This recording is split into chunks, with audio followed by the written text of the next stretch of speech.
Hey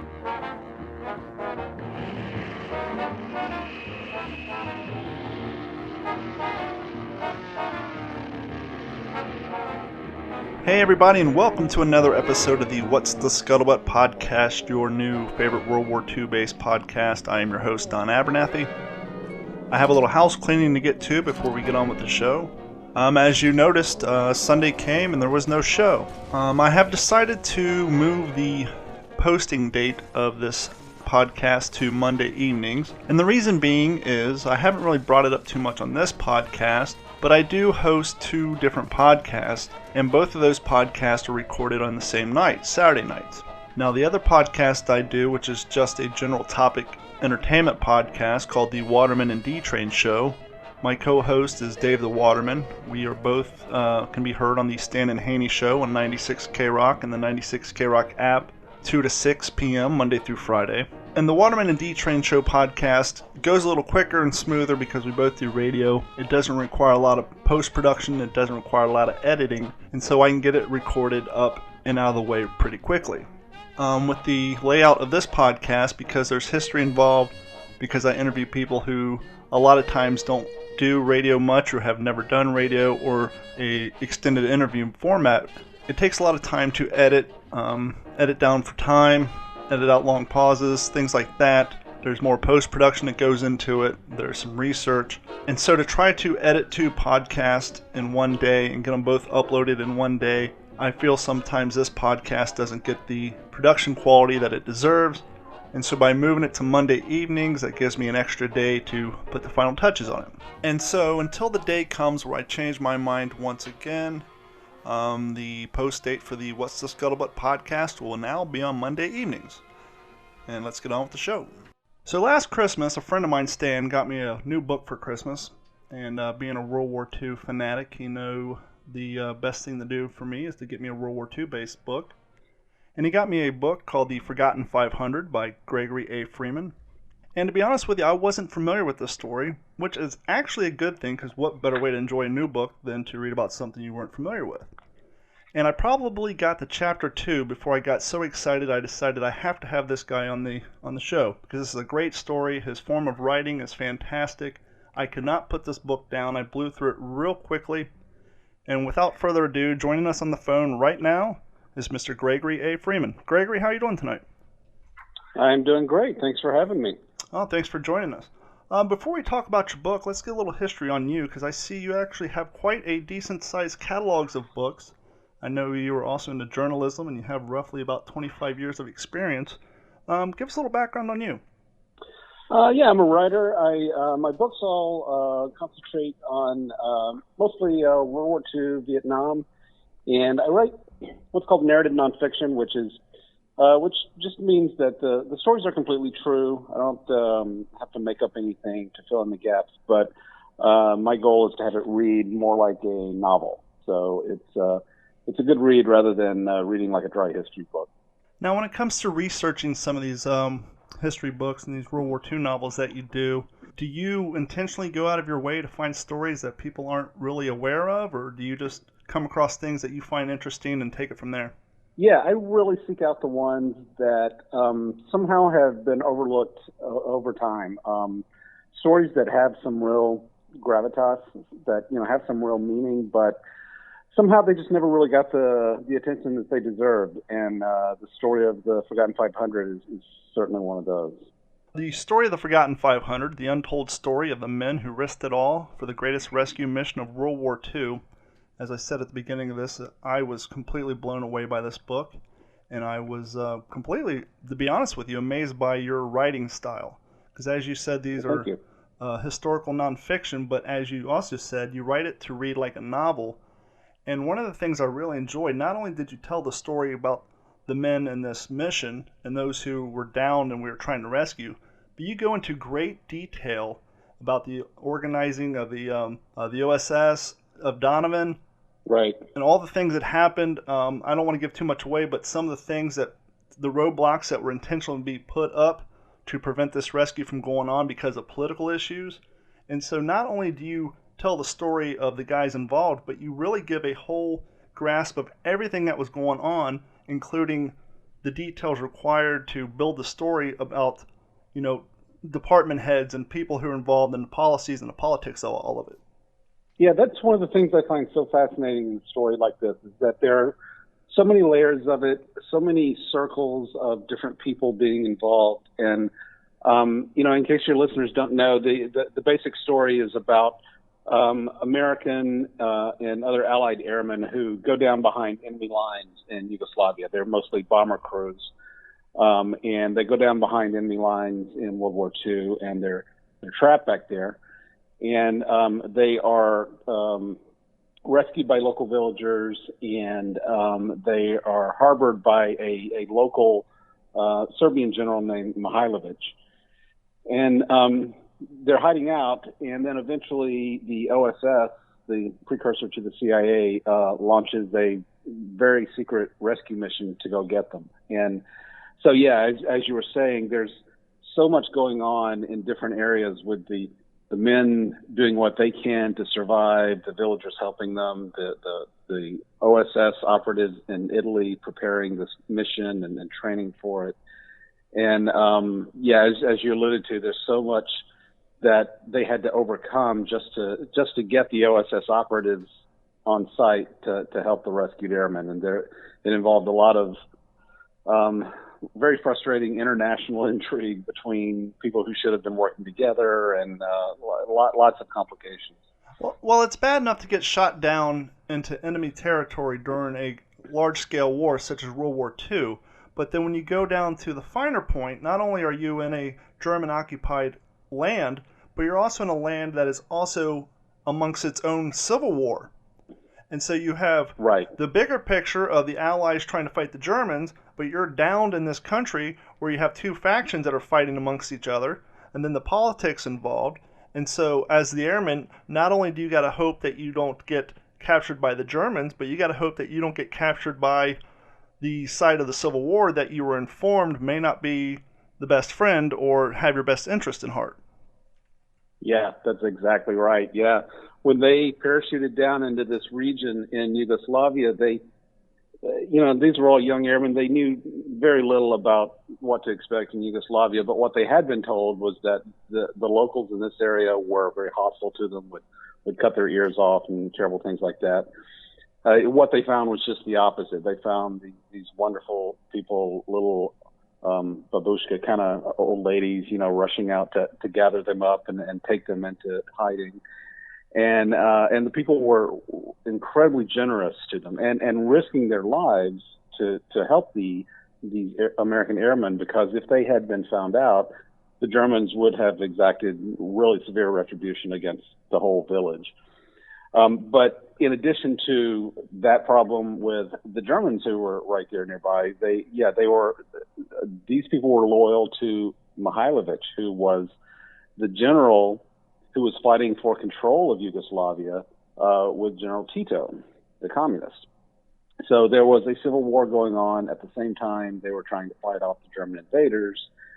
These young airmen could not really have parachuted down into a more complicated situation. One of the benefits, if at all any, because obviously this is a horrible situation to be in, you had these villagers, as you said, not only did they put their lives in danger from the Germans, but they kind of put their lives in danger because they sacrificed their food, their living quarters, and anything they had that they needed to sustain their family and to sustain their own livelihood, but they were more than willing to help give it to these down airmen to help keep them alive because they had such great passion and belief in what the Allies were trying to do in the overall picture. And so they were really putting themselves on the line in more than one way.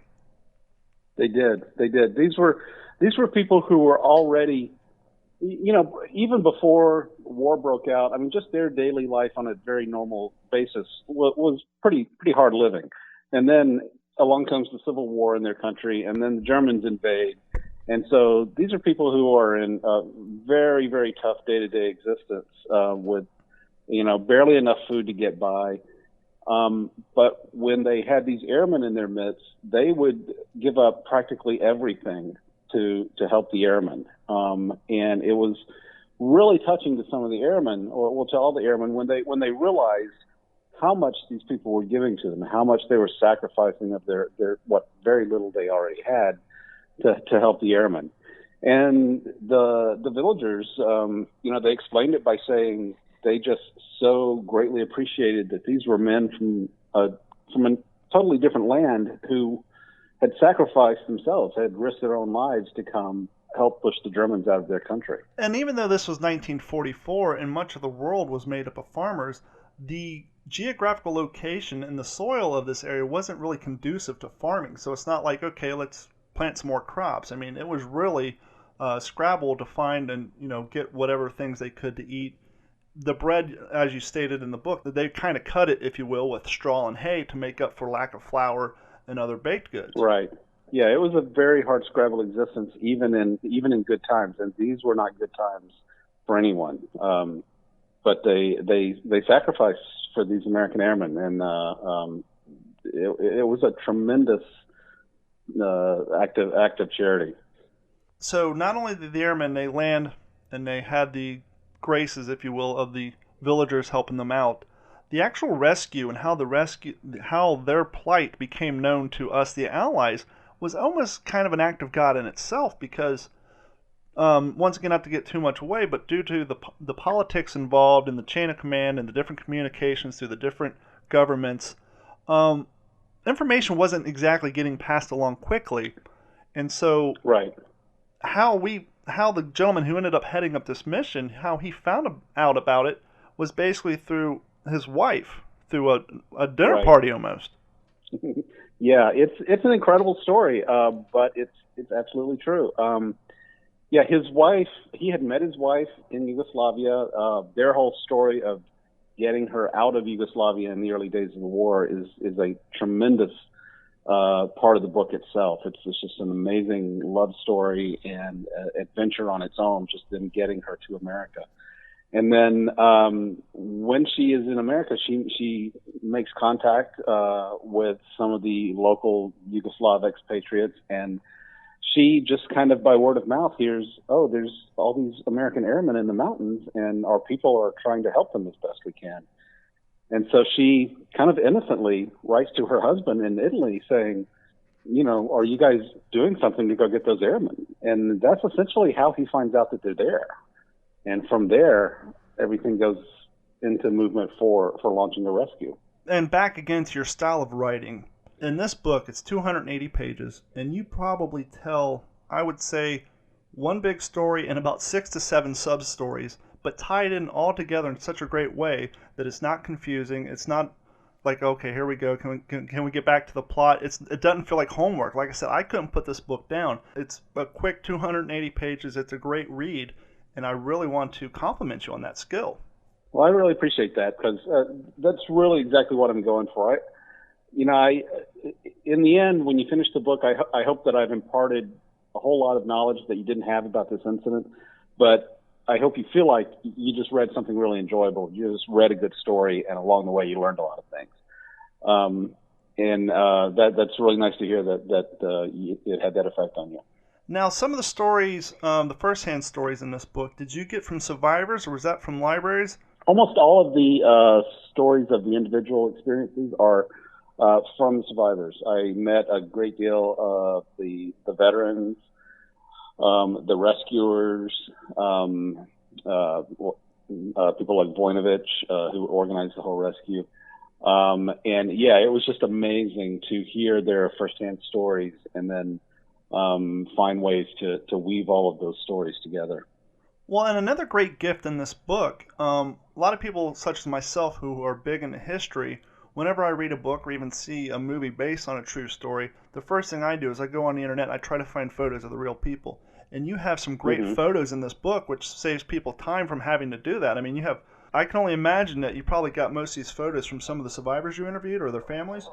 Yeah, the photos are wonderful. Yeah, most of them came from the veterans themselves, from the families.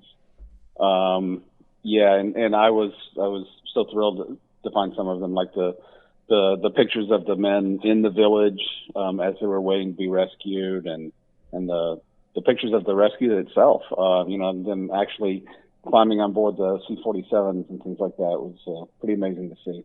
Now I'm looking on your website and at your books, and I noticed that you have the Forgotten 500. Is that in what language is that in? Because you have it in dual print, correct? Yeah, the Forgotten 500 has been published in Serbian and in Italian. Well, that's a great compliment in itself. The It fact that is. there was It's such a wonderful to demand see. for it that they want to reprint it, print a second edition in different languages. Yeah, and the Serbian people are extremely proud of this story. They've really supported this book so strongly because it's a story that they're really proud of in their history. That they made such an important contribution to the Americans who were risking their lives for them. And the Serbian people, they've had a rough history, and they come under a lot of criticism for different things in recent years. But this episode in 44 is something that they are just so proud to have been a part of. And so they're very supportive of the book. They were excited to have it come out in Serbian, so they could actually read it in Serbian. And they were wonderful. The Serbian government hosted me and my family when the translation came out and took us on a whole tour of the country. And they're just the most giving, warm people. They're really wonderful folks. Now, did your family have a chance to tour any of the areas that their headquarters or maybe the runway or any of those areas from the book, or was it pretty much? Yeah, we did. Yeah, we went into Pranjani, the mountainous area where all this took place, and I actually stood on where the airfield was, which is still a potato field, and that's actually where the airplanes touched down to rescue the airmen. And we also went around to a lot of little homesteads in the area where the airmen had been hidden. And at every house where the airmen had been, if the people, the older folks were still alive who remembered it, it was something that was very important to them, and they were so excited to tell the story. And even when those people had passed on, their living family held on to it as a really important part of their family history, and they were just so excited to see us and explain it to us and show us where the airmen had been. It was great. Now, did you make this travel before or after the book came out? It was after the book originally came out. It was when the book was translated into Serbian, so it was when that version came out. Yeah, I was just wondering if you used that as part of your research. But you wrote about these villages and the mountainous regions, but then to be standing there, was the real-life village anything remotely close to what you had in your head when you were writing this book and doing your research? Yeah, it was, but still, standing right there where it all happened, and a story that, means so much to me because I know it through the stories of all these people I met and people who told me, their personal stories. Yeah, it was mind blowing, and it was a very, very special time. I'd also imagine it probably made you realize how much of a difficult task this was, and actually seeing the potato field and seeing the area. Granted, it's been grown up more in the last 70 years, but even still, the mountain range itself, it probably made you realize what a daunting task this truly was. Oh yeah, absolutely, because it hasn't changed all that much since then. I mean, it's still a very remote rural region, and so yeah, I mean, it wasn't too hard to imagine what it was like, what it would have been like to parachute down into this region and be harbored in these little farm villages, these little houses that dotted the mountains, and then the actual runway where this area where the airmen who were trapped there had to build their own airway so that the C-47s could come in at night and rescue them, and they had to build this airway under the noses of the Germans who were occupying right down in the valley below. So to actually be there and see, imagine these people, working with nothing but the farm implements to clear this field to make it suitable for a C-47 to land. And that's what I want to point out to our listeners. We're not talking about building an airfield with a couple of front loaders and some bulldozers and chainsaws. These guys were using rudimentary farm equipment at best. Yeah, the basic plan. What happened was the OSS sent in 3 agents who slipped in at night, went and they organized everything on the ground there with the airmen. They basically said, okay, here's the plan. We can get C-47s in at night to come pick you up, but they got to have somewhere to land, and that's up to you. You guys have to find a way to build a runway that's long enough for a C-47, and they did. And even then, it was still a very, very dicey operation. Everyone involved with approving the mission basically said, this is crazy. You're not going to be able to land these planes at night without the Germans finding out, and then take off again with a load of airmen. Everybody thought it was crazy, but Voinovich convinced them, hey, we've got no other choice. We can't just leave them there. The name of the book is The Forgotten 500, the untold story of the men who risked it all for the greatest rescue mission of World War II. You can find it at GregoryAFreeman.com. Gregory, before I let you go, I want to get into maybe a little bit of what got you into World War II history, and then I want you to talk about the new book you have coming out. I have always been interested in these sort of hidden stories, stories that should have gotten a lot more attention, but they haven't, and so I get to be the one to tell everybody. And those are hard to dig up. A lot of the best stories have already been told, but I've been fortunate enough to find a number like that. The first book I ever wrote was about a plantation in Georgia that was essentially still run with slaves in 1921. And there was a series of murders that led to a pretty sensational murder trial. And then I went on to do a few World War II stories, Vietnam era stories two of them are set on aircraft carriers, which are fascinating experiences. And my more recent book was about the sinking of the big sailing ship, the Bounty, big wooden sailing ship that went down in the hurricane a few years ago off the East Coast. And was that the Gathering Wind? Yes, the Gathering Wind.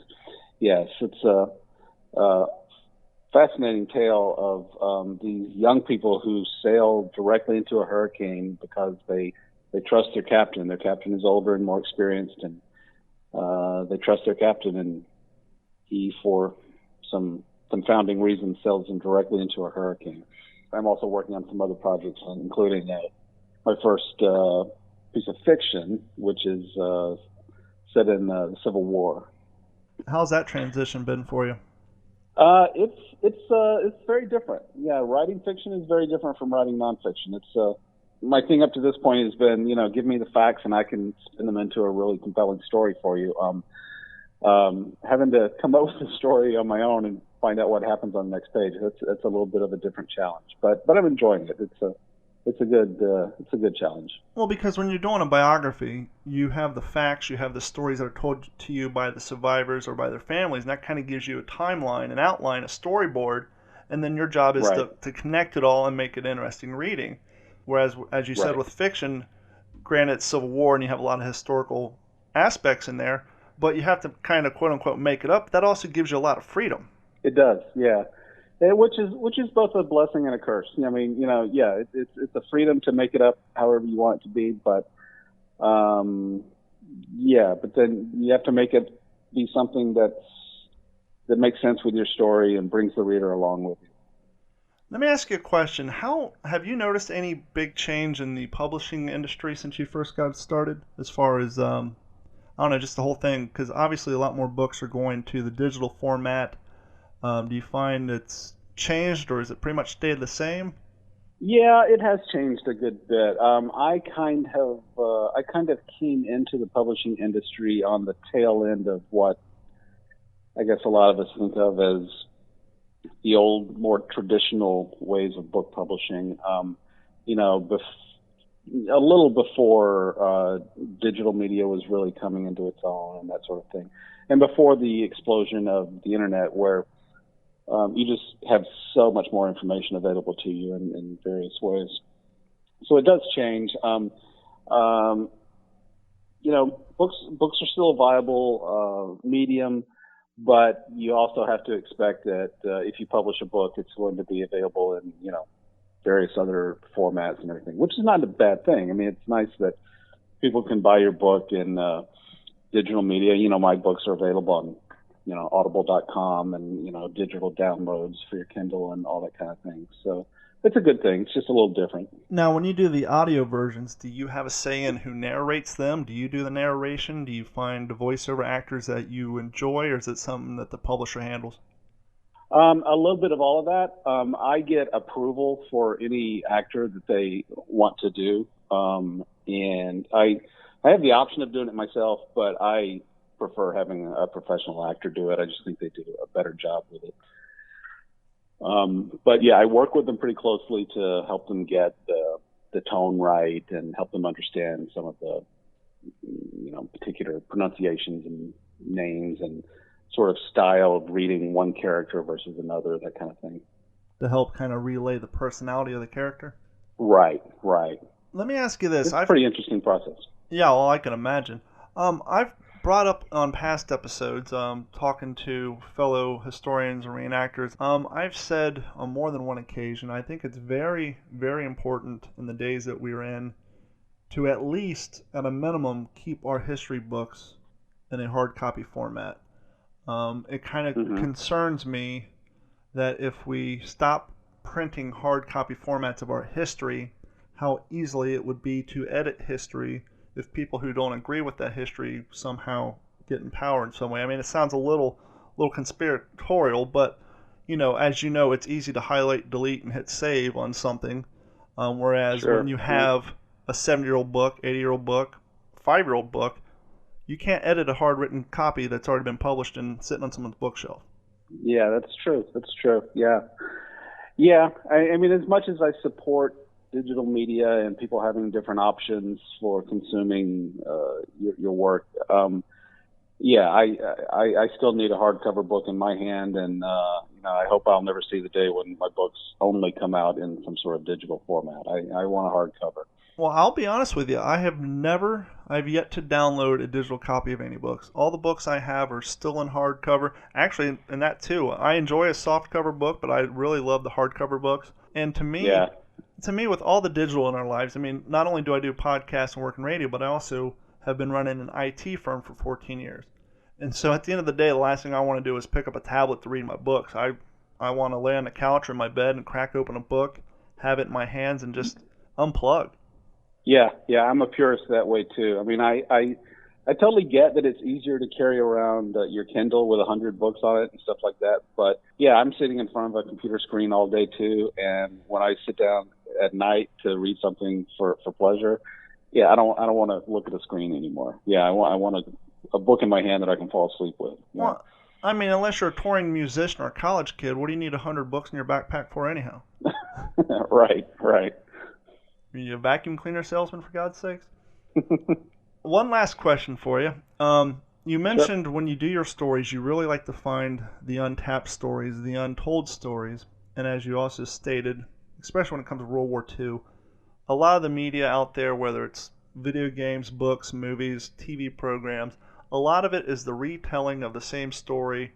And then that's not exactly a bad thing, but they get different perspectives. But a lot of it is stuff that we've seen hundreds of times before. And so what I'm hoping maybe, for your sake and mine, is I would love to see this book get optioned. Has anyone even came to you with that? It is under option right now. Fantastic. Yeah. Actually, it is with Gulfstream's Pictures. The studio is pretty excited about it, and so I'm optimistic. I've with this and other books, I've been through the optioning process before, and it's always exciting, but the Hollywood system is very, very difficult and kind of capricious sometimes. You never quite know why something happens or doesn't happen. But Gulfstreams is pretty excited about this one, so I'm pretty optimistic that we'll actually see this on the screen pretty soon.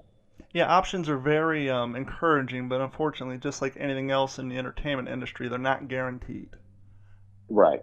But I've always thought, from the time I was writing this one, I just thought this one would make such a good movie. That's in fact, with this book and my other books as well, it's kind of the process I have when I'm writing, which is I kind of envision it in my head, like I'm watching the movie, and I tell you the story of what's going on.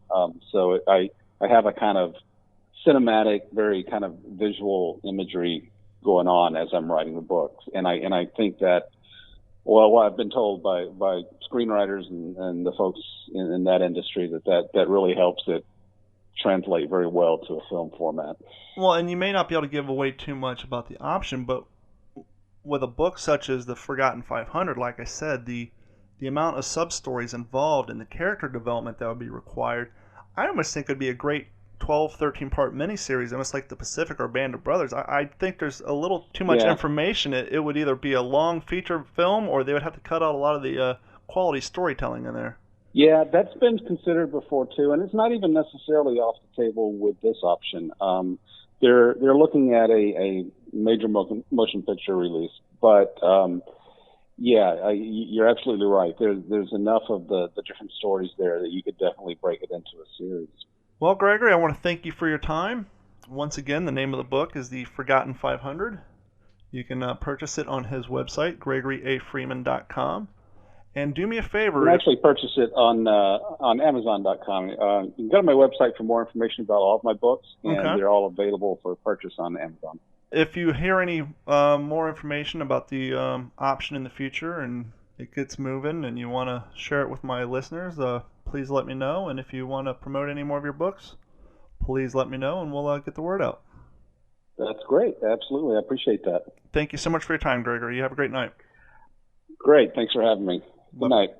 And as I stated earlier, this is a fantastic book. You know, I literally made it to chapter 2 before I went out and contacted Gregory to get him on the show.